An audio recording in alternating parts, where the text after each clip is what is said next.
Hi students, let us continue with the topic arrays. So as I said, array is a group of related data items that share a common name.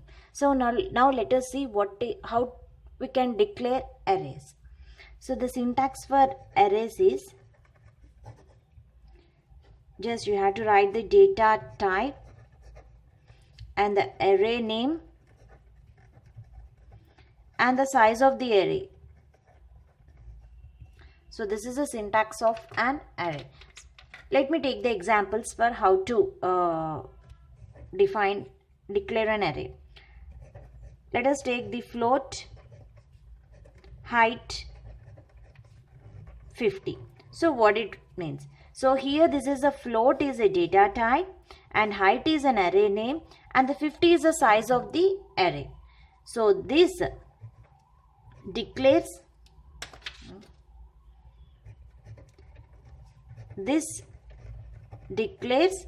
height. Height is the name of an array.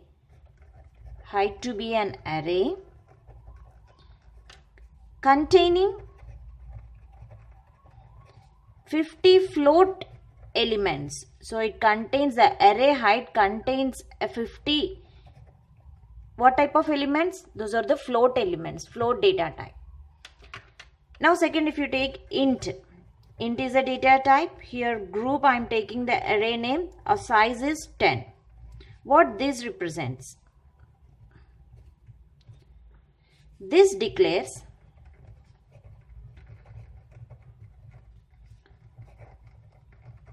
group as an array. So group as an array name which contain a maximum of 10 integer constants. So it's having a 10 integer constants. So this is about how to declare an array. So suppose if you want to represent a set of 5 numbers, if you want to represent a set of 5 numbers by an array, it can be declared as,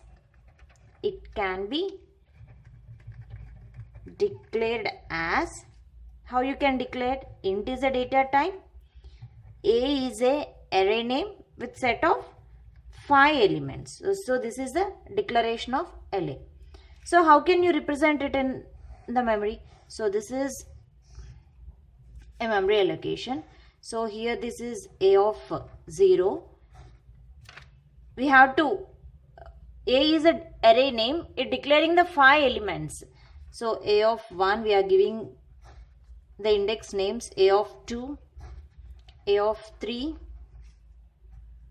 and last one is a of 4. So this array contains the 4 elements. So sorry, 5 elements. So here the 5 storage locations each occupies 2 bytes. Why it occupies each 2 bytes? Each memory location occupies 2 bytes because we are using the data type int. So the size of the int is 2 bytes. So the computer reserves 5 storage locations. So these are the 5 storage locations, each having 2 bytes. So if there are n elements in an array, then subscription range is from, if n elements in an array, then the range is from 0 to n minus 1. So every time it will starts from 0 and end with the minus 1. So here I have taken the 5 elements. So it starts from 0 and end with n minus 1. That is the fourth element, fourth location. So 0 to n minus 1. So this is how to declare an array. Now let us see how to initialize an array. Initialization of array. So how you can initialize? You just just assign the elements to each data item. So a of 0 is 10, a of 1 20, So let me write here a of, then it will a of 120, a of 230,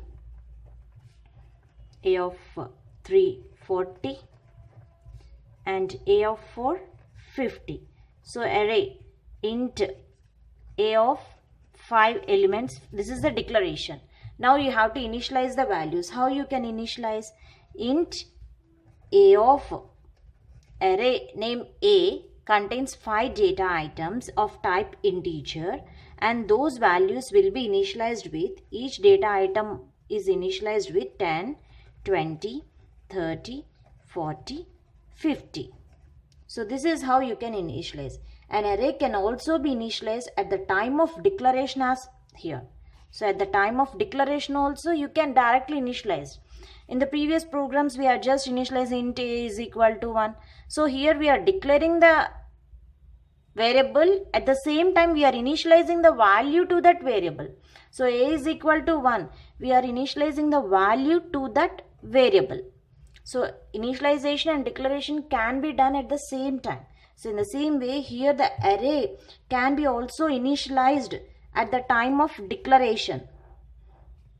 So what here it represents? So this is array.